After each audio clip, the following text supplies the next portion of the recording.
Ladies, let me tell you something right now. There's nothing wrong, weak, or lonely about living alone without a boyfriend. You know what that is? That's called freedom with style. That's called peace without drama. That's called choosing yourself first. Some people will look at you like, girl, why are you all by yourself? And you just smile, sip your coffee in your own kitchen, in your own space, with your own money, knowing you sleep better than most people in relationships do. You see, society has been running this little program for years telling women they need somebody to be whole. Well, let me break it to you. You're not half of anything. You're already the whole package. The right man doesn't complete you. He complements you. And until that man shows up, one who knows your worth, respects your time, and adds peace to your life, you have every right to enjoy your own company. When you live alone, your home becomes more than just four walls and a roof. It transforms into your personal kingdom. Every single corner reflects your choices, your tastes, and your energy. There's a deep kind of satisfaction in walking into a space that is entirely yours, where nothing is arranged out of compromise, nothing is there because someone else insisted, and nothing disrupts the peace you've carefully built. It's not about material luxury. It's about emotional ownership. You set the tone for your environment, whether it's playing Beyoncé at 3 a.m. because you feel like dancing in your pajamas, or savoring complete silence at 8 p.m. because your soul needs rest. You're not adjusting your lifestyle to someone else's mood, habits, or needs. You're shaping it to your own. Having this kind of control isn't just about comfort. It's a form of self-love. It's the understanding that you deserve a space that caters to your spirit. You choose colors that lift your mood, scents that calm your mind, music that inspires your creativity, and furniture arranged in a way that feels right for you. Your kingdom isn't about keeping others out. It's about making sure that what comes in aligns with your peace. Living alone teaches you that you don't need anyone else to create a sanctuary. You can build it with your own hands, your own money, and your own vision. This freedom to shape your environment also builds confidence in decision-making. There's nobody to say, I don't like that, or we should do it this way instead. You choose the art on the wall, the kind of bed you sleep in, even the type of coffee mug you use every morning. Each decision reinforces your ability to trust yourself. Over time, that spills into other areas of life. You become more decisive in your career, your friendships, and your personal boundaries, because you've learned that your preferences matter. And then there's the peace, the kind of peace that comes from not having to tiptoe around someone else's mess, noise, or bad mood. You can wake up to a tidy living room because you left it that way. You can light a candle and take a bath without someone knocking on the door. You can let the sunlight flood in or keep the blinds closed entirely on your terms. This isn't selfishness, it's self-preservation. Your home becomes your recharge station, a place where you gather your energy without interruption so you can face the world with strength. The beauty of treating your space as your kingdom is that it changes your standards for what you allow into your life. When you're used to living in harmony, you won't welcome chaos, not in relationships, not in friendships, not in business. You'll guard your peace like royalty guards the gates. That's why women who learn to live happily alone often have higher standards in dating. They won't trade their well-kept kingdom for someone who brings disorder. Here's a short example. Sarah, a graphic designer in her early 30s, moved into her own apartment after years of living with roommates. At first, the silence felt strange. She'd spent years sharing a fridge, adjusting to other people's schedules, and compromising on decor. But over time, Sarah started to make the place hers. She painted the walls a warm terracotta, filled the shelves with books she loved, and started a ritual of playing jazz every Sunday morning while cooking breakfast. Soon, she noticed something surprising. She was happier, more creative, and more productive at work. When friends asked why she wasn't dating seriously, she simply said, because my life is too good to share with someone who doesn't make it better. Sarah's apartment wasn't just where she lived. It was where she grew into the best version of herself. Living alone with your space as your kingdom isn't about isolation. It's about independence and intention. It's about saying, this is my world, and I have the power to make it beautiful, peaceful, and nourishing. That's not just a living arrangement. That's a life philosophy. Financial independence is more than just the ability to pay your own bills. It's the foundation of your freedom, dignity, and power. When you can take care of yourself financially, you move through life differently. Your choices are rooted in what you truly want, not in what you have to settle for because of money. You're not bound to anyone out of necessity, which means you're never trapped in a place where you aren't respected, valued, or appreciated. You don't have to tolerate mistreatment for the sake of a roof over your head or a meal on your table. That freedom alone changes the way you carry yourself. When a woman is financially independent, she lives with her head high. There's no fear in walking away from a job that drains her, a relationship that mistreats her, or a situation that limits her growth. Why? Because she knows she can stand on her own 2 feet. That kind of security isn't about arrogance, it's about peace. It's the quiet confidence of knowing you can take care of yourself regardless of what life throws at you. And that peace spills over to every other area of your life, your relationships, your health, your dreams. Financial independence also gives you the power to invest in yourself. You can take courses, start a business, travel, or create experiences that expand your perspective. You're not waiting for someone else to fund your dreams. You're building them with your own 2 hands. That sense of ownership makes your wins even more rewarding. You don't owe anybody credit for your success except yourself. And when you achieve something, you know deep down it came from your effort, your discipline, and your belief in your own worth. But financial independence isn't just about money. It's about mindset. It's about shifting from, I hope someone will take care of me, to, I will make sure I'm taken care of. That shift builds self-respect. And when you respect yourself, you automatically raise the bar for how others treat you. A financially dependent person can feel pressured to accept poor treatment because they think they can't survive without the support they're getting. A financially independent woman doesn't have that fear. She knows her well-being isn't tied to someone else's generosity. It also changes the way you approach relationships. Instead of looking for a partner to save you, you look for someone who complements the life you've already built. You can choose love for love's sake, not as a survival strategy. That means you're in a position of strength, and strength is attractive. People are drawn to someone who's secure in themselves, who doesn't need constant rescue, who brings value to the table instead of draining it. Here's an example. Maya was in a long-term relationship where her boyfriend paid most of the bills. She worked part-time but relied on him for rent and other expenses. Over time, she noticed he began to treat her opinions as less important, making big life decisions without her input. When she complained, he'd remind her of how much he was doing for her financially. Maya felt trapped. If she left, she didn't have enough to afford her own place.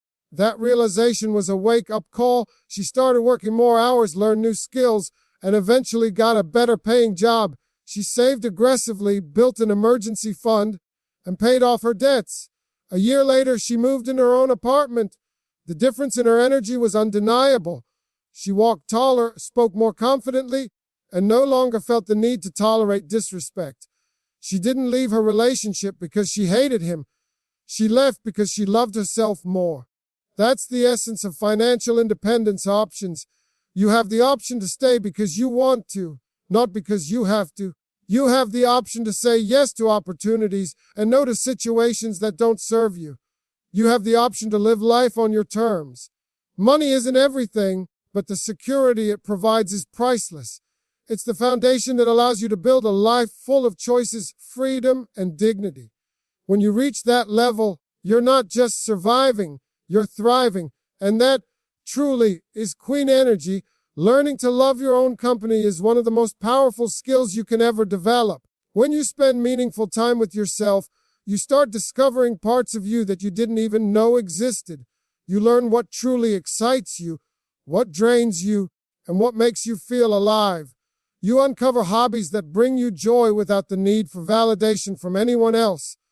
You find out the type of music that lifts your spirit, the places you dream of visiting, and the little rituals that make you feel grounded.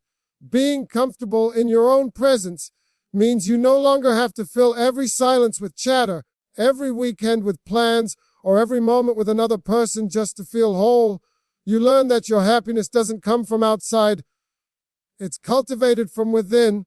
When you love your own company, you shift from seeking constant approval to being your own cheerleader. You don't wait for someone to tell you that you're interesting. You already know you are. You don't wait for someone to accompany you to that cafe, art gallery, or park. You go because you enjoy it. This kind of independence isn't about shutting others out. It's about making sure your joy is not entirely dependent on them. A person who is content alone becomes magnetic because they radiate peace and self-assurance. People naturally want to be around someone who doesn't seem desperate for attention, but instead carries themselves with a calm confidence. Loving your own company also means you get to know your inner voice more clearly. Without constant distractions, you begin to hear your own thoughts and feelings with greater clarity. You can recognize your needs before they become crises. You become more intuitive, more self-aware, and better able to make decisions that align with your values. The time you spend alone becomes a space for reflection, creativity, and personal growth. You're able to process emotions, set goals, and dream without interference. There's also a peace that comes with it. When you enjoy being alone, you are less likely to tolerate unhealthy relationships just to avoid solitude. You stop settling for half-hearted love, disrespect, or toxic friendships. You realize that loneliness and being alone are not the same thing. Loneliness is the absence of connection. Being alone can actually be the deepest form of connection with yourself. Once you understand this, you approach relationships from a place of fullness rather than lack. And the beauty is, when you do connect with others, it's because you genuinely want to, not because you need to fill a void. You choose your company wisely, valuing quality over quantity. This makes your relationship stronger and more authentic because they're built on mutual respect and desire, not dependence. You bring joy into a relationship rather than expecting someone to be the sole source of it. Here's an example that illustrates this beautifully. Laura, a 29-year-old marketing professional, used to dread weekends alone. If her friends weren't available, she'd feel restless and anxious, scrolling endlessly through social media just to feel connected. One day, after a particularly exhausting week of chasing plans and people, she decided to take herself out to breakfast alone. At first, it felt awkward. She kept reaching for her phone, afraid people would judge her. But by the end of the meal, she realized she was actually enjoying the quiet. The next weekend, she tried visiting a bookstore by herself, then a movie, then a solo day trip to the countryside. Over the months, Laura discovered she loved photography, hiking, and journaling. She noticed her self-confidence grow, and even her friendships improved because she no longer relied on them for her happiness. When she eventually met someone she liked, she approached the relationship without fear of losing herself because she had built a strong foundation in her own company. Learning to love your own company is not about isolation, it's about self-celebration. It's about finding joy in your own thoughts, passions, and presence. It's about understanding that you are enough, even when no one else is around. Once you master that, you become unshakable, because no matter what happens, you will always have you. And that is the one relationship you can never afford to lose. No drama and no distractions. That's one of the greatest gifts of living alone without being tied down to a relationship that doesn't serve you. It's amazing how much mental, emotional, and even physical energy gets consumed by unnecessary conflict when you're with the wrong person. Constant arguments over petty issues, passive-aggressive comments, emotional manipulation, or just plain disrespect can drain the life right out of you. When you're free from that, you start to notice how light your life feels. You don't have to brace yourself for the next argument. You don't have to analyze text messages to figure out what mood someone is in. You don't have to manage someone else's feelings all day while yours get pushed to the side. Without that drama, your mind becomes calmer, your focus sharper, and your days smoother. You start to realize that peace is not boring. Peace is golden. You wake up and move through your day without tension in your shoulders, without that little knot in your stomach wondering if someone's upset with you. That clarity allows you to focus on what actually matters, your goals, your passions, your health, and your joy. You finally have the mental space to be creative, make better decisions, and live with intention. Another thing about drama is that it has a sneaky way of becoming addictive.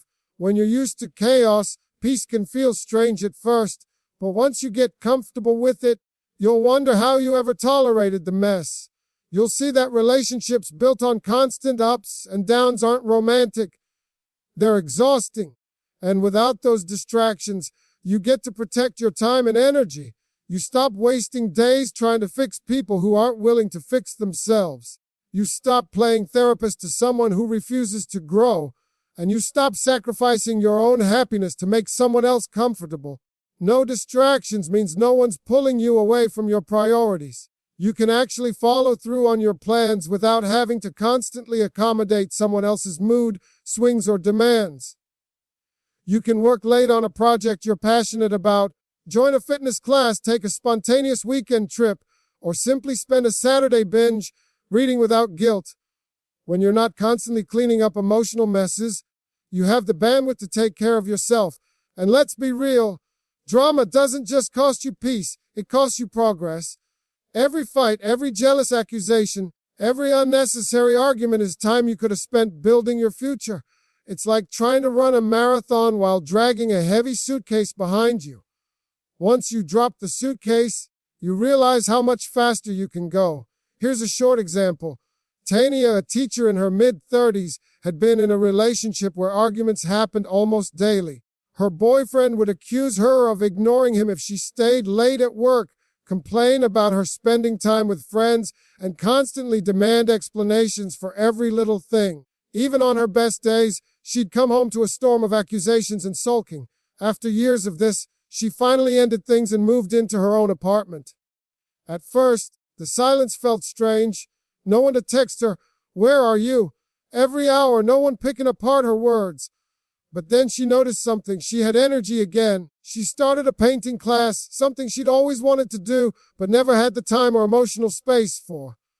She began sleeping better, laughing more, and focusing on her health. A year later, Tania looked back and realized that what she once thought was love was really just constant distraction from her own life.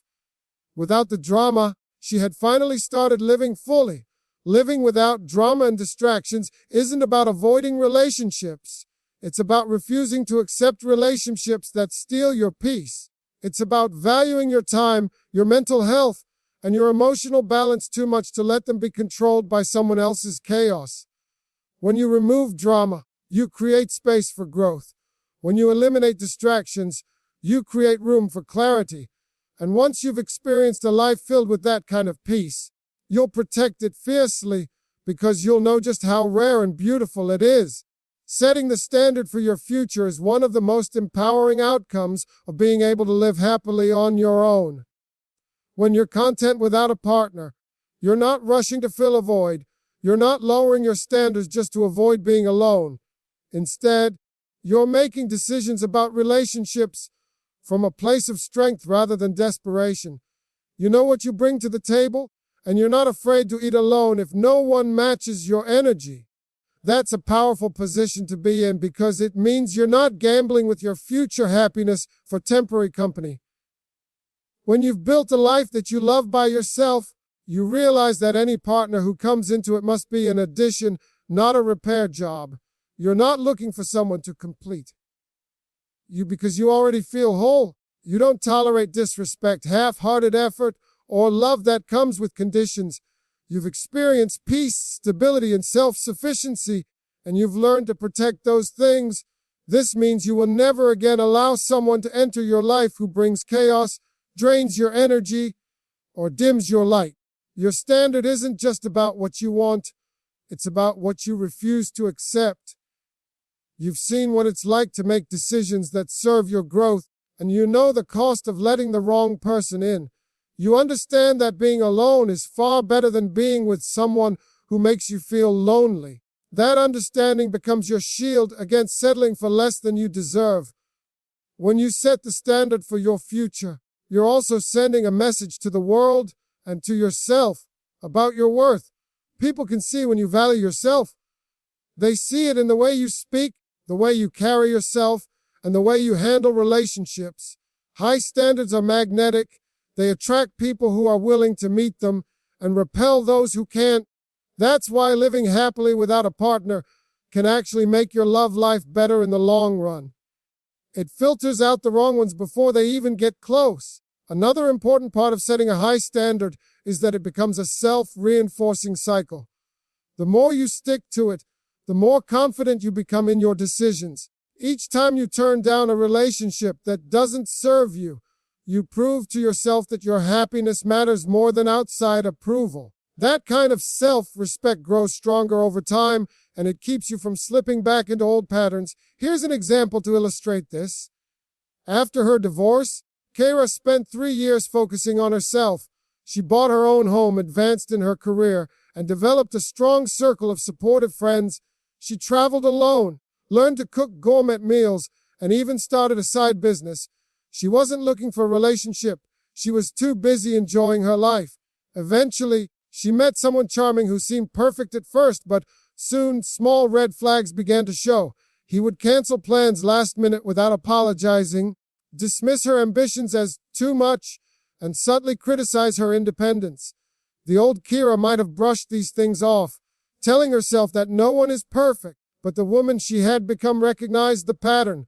She realized that allowing him to stay in her life would mean sacrificing the peace and self-respect she had worked so hard to build. So, she ended things quickly, without guilt or hesitation. Months later, Kara met someone else, a man who not only respected her independence but encouraged her goals, supported her dreams, and treated her with the love and consistency she deserved. She often said that if she hadn't learned to live happily alone, she might have stayed with the wrong man and missed the right one entirely. Setting the standard for your future is about knowing that your life is already valuable, beautiful, and complete as it is. A partner should amplify that, not diminish it. When you understand your worth and are willing to protect it, you make it clear that anyone who wants to be in your future has to bring more than words. They have to bring actions, respect, and real love. And when you live that truth, your future will always be brighter than your past. Confidence without apology is one of the most striking qualities a woman can carry, and it becomes even more powerful when it's born from the ability to stand tall on your own. It's not arrogance, and it's not about proving you don't need anyone. It's the quiet, steady assurance that you are enough as you are, that your worth isn't dependent on who is walking beside you, and that your life is valuable whether or not it fits anyone else's picture of complete. This kind of confidence shows up in small, everyday moments, and those moments speak louder than any speech about self-worth ever could. When you walk into a restaurant alone, you're not announcing that you couldn't find someone to join you. You're showing that you don't need an audience to enjoy yourself. You order what you want, sit where you please, and savor the experience without self-consciousness. Traveling solo. That's you telling the world that you won't wait for someone else's schedule or approval to explore your dreams. Buying flowers for yourself. That's you refusing to wait for an occasion or someone else's gesture to make you feel celebrated. Confidence without apology is also about presence. People notice it when you enter a room without shrinking, without explaining why you're alone, without nervously justifying your choices. Instead, you radiate "this is my life, and I own it" energy. You don't seek constant reassurance, and you don't let other people's opinions dictate your comfort. That energy is magnetic, not because you're trying to impress anyone, but because you're so grounded in yourself that you don't have to. This kind of confidence is especially powerful because it's not dependent on circumstances. It's not, "I feel confident because I'm dressed up," or "I feel confident because I'm with friends."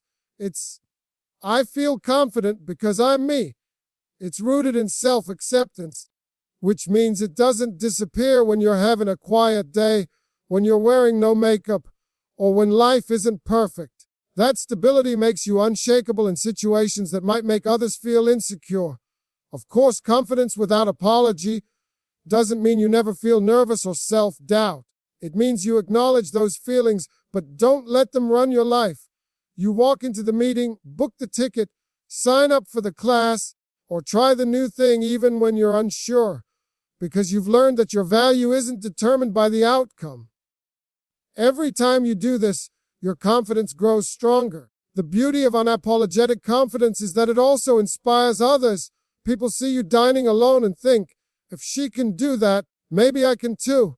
They see you living fully and independently and realize it's possible for them as well.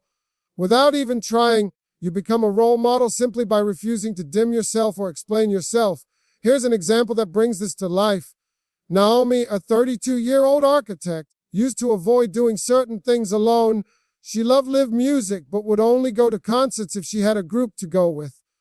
One evening, her favorite artist came to town, but none of her friends were available. She hesitated, thinking it would be weird to go alone.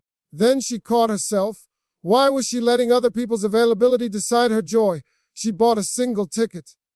That night, she stood in the crowd, singing along to every song, surrounded by strangers who were just as happy to be there. Not once did she feel out of place. In fact, she felt free.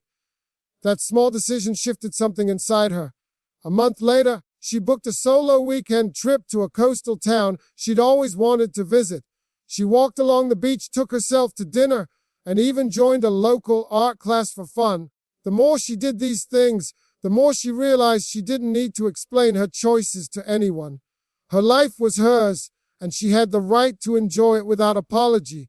Confidence without apology is really about permission, giving yourself full permission to be happy, visible, and fulfilled without needing a partner, an audience, or society's approval. It's living your life like it's already worth celebrating, because it is.